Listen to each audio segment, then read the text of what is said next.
Hello and welcome to the third episode of the AI era, the podcast where I discuss how we should prepare for a new era where humans don't have a monopoly on intelligence. When I talk about the economic impacts of AI, probably the first thing that comes to the mind of many is its impact on the job market and the jobs that it might replace or augment. There has been a lot of conversation in that regard, and I will postpone the conversation about the impact on the job market to another episode.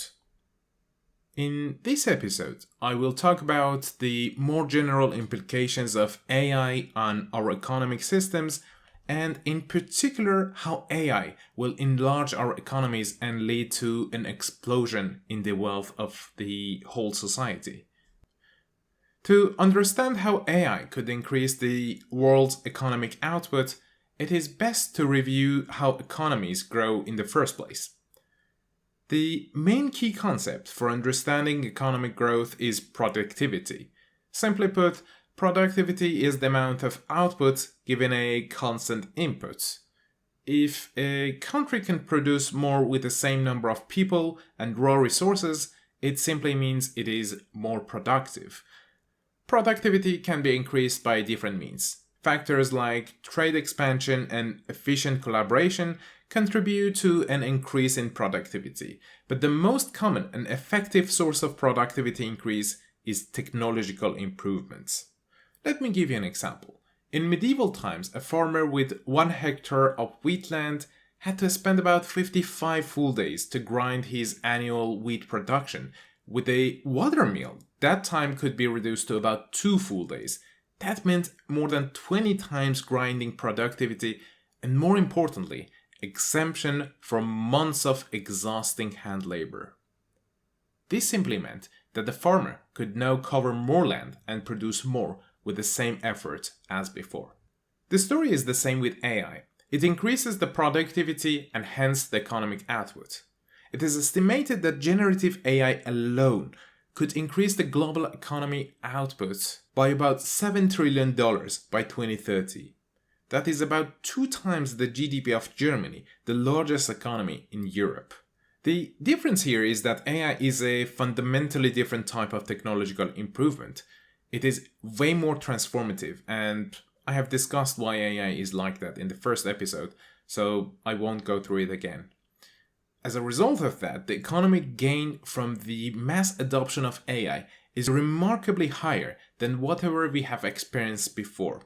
If you think the impact of the internet on the economic growth was unbelievable, just wait to see the impact of AI.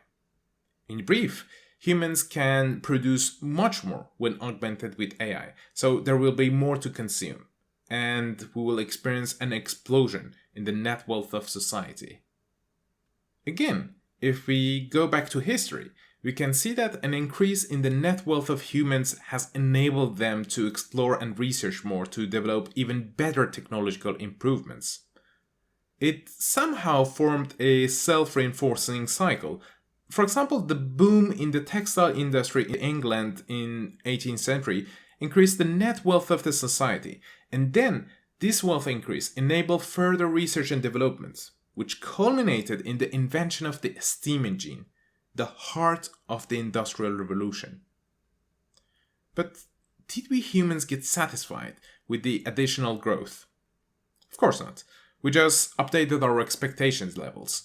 Something that was once a luxury became a necessity, and something that was a far-fetched dream became a tangible goal. So, how did we change with the economic growth? We desired more and demanded more. This updated level of demand and desire forced us to find ways to produce more. If you're thinking it is like an endless loop already, well, that's because it is somehow a loop. But again, is there a factor in the AI technological revolution that is different from what we experienced before? Maybe. The pace of change caused by AI revolution is going to be so fast that maybe it would outpace our speed of expectation growth. Previously, the improvements have been gradual and you could see major changes in the scale of a decade or within 2 different generations. But now, major changes are happening in the scales of 1 or 2 years. For example, the nature of knowledge workers' jobs has changed a lot during the last 2 years. Let's look at how the job of people within a digital marketing agency has changed. Now, you start brainstorming with AI to come up with the best ideas for the campaign. Then, you would again use AI to generate different campaign slogans. After that, you would use AI to generate some visuals to be used in the campaign. You might even go as far as generating an AI-based video for the whole campaign. And then, you would use an AI-powered promotion engine to optimally distribute your advertisement between different social media platforms. AI has transformed the job entirely in just a matter of 2 years. If you have adopted AI in those steps, that probably means you can deliver the same results with way less time and energy. It is essentially as if you're getting paid more per unit of the time you put in your work. That is the growth in the wealth that I was talking about. But whose wealth is that? What if your employer decides that now with AI every individual should deliver more results?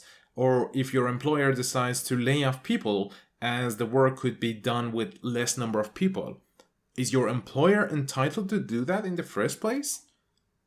This question could be further generalized and framed like this. Who should benefit from this AI productivity gain? The employer or the employee?